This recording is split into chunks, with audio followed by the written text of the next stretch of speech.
que não começar agora a pensar em abundância? Perceba que ser pobre não é uma virtude. Saiba que o dinheiro em si não é mal nem bom, só é. Está aí para ser usado, mas deve circular e não ser acumulado. O dinheiro é poder e o poder deve ser manipulado com sabedoria. Eletricidade é poder e não se pode brincar com ela, ou ela pode destruir. Portanto, por que usar o dinheiro de maneira irresponsável?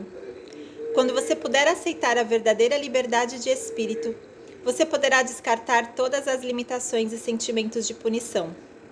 Aprenda a se utilizar do que tem com sabedoria, entendendo que tudo que eu lhe dou deve ser usado para minha honra e glória, e que você deve ser um bom depositário de todos os meus valores e presentes perfeitos.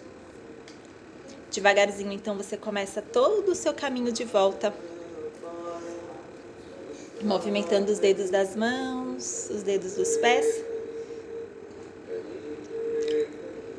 e se alongando, e se esticando, e se espreguiçando.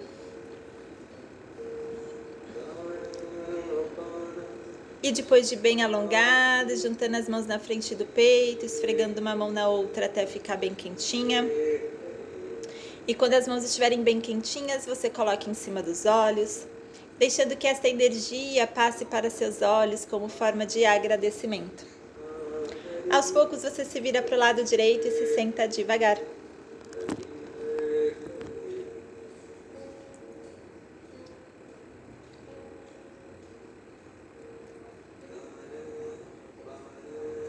Om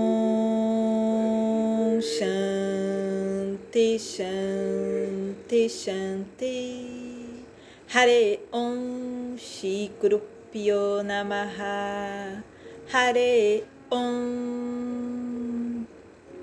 Meninas, muitíssimo obrigado pela presença, pela companhia durante a prática. Desejo que vocês tenham saúde, que tenham paz, que sejam felizes, que sejam infinitamente felizes e alegres. Ficamos em paz interior. Muitíssimo obrigado, uma excelente semana. Namastê. Namastê e obrigada, queridas. Muito obrigada. Obrigada pela companhia. E até mais, a gente vai se falando. Meninas, terminou a aula e eu fiquei devendo para vocês a historinha que eu contei no início da prática. Então, foi um ensinamento que eu aprendi no final de semana e eu queria muito compartilhar com vocês.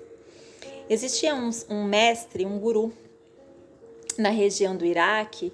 Infelizmente, era uma região conhecida por muitos bombardeios. E que muitas pessoas procuravam ele, pedindo para que ele compartilhasse dos seus ensinamentos. Só que ele sempre dizia para as pessoas que elas não estavam preparadas para esses ensinamentos, então ele sempre se recusava a ter discípulos. E aí ele começou a ficar muito famoso porque justamente por negar, né, esse compartilhamento de informação. Então as pessoas iam procurá-lo e ele sempre dizia que não tinha nada para compartilhar com elas, que essas pessoas não estavam prontas para ter os ensinamentos. E aí, um jovem estudante, muito inteligente, muitíssimo inteligente, de alta casta, foi procurar esse sábio guru aí, meio que desafiando ele, né? Porque ele estava inconformado que uma pessoa tão inteligente e se intitulando como mestre não compartilhava das suas informações. Então, esse jovem foi procurá-lo e pediu para que ele o ensinasse. E aí o mestre recusou. E ele insistiu, e o mestre sempre dizia que ele não estava pronto para nenhum ensinamento. E ele, muito inconformado, desafiou o guru. E aí o guru, então, entrou na sua casa, pegou um pedaço de pano bem sujo, e entregou para esse jovem. E disse para ele assim: para que ele se despisse das roupas dele, para que ele tirasse todos os seus mantos, todas as suas roupas caras e vestisse esse pedaço de pano sujo como se fosse uma tanga. Ele ainda trouxe uma lata amarrada num pedaço de corda que ele deveria colocar no seu pescoço. E o mestre ainda entregou para ele algumas balas de menta e disse assim: você vai vestir essa tanga e vai com essa lata pendurada no seu pescoço lá no mercado. E aí as pessoas vão tirar sarro de você, os meninos vão ralhar com você, vão te atirar pedras.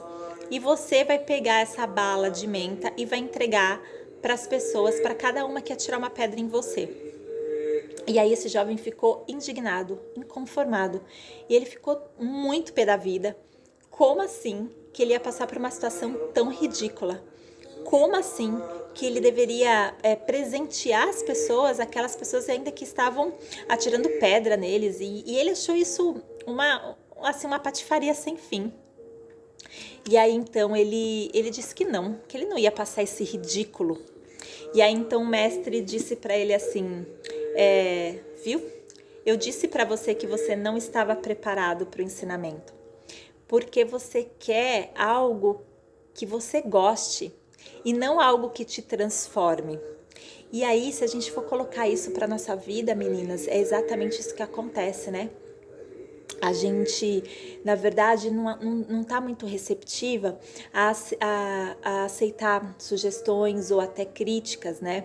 E a gente sempre quer ouvir coisas boas, coisas que nos agrade, e não efetivamente coisas que nos transformem. Eu achei isso tão legal, tão importante e que isso vale tanto para este momento, né?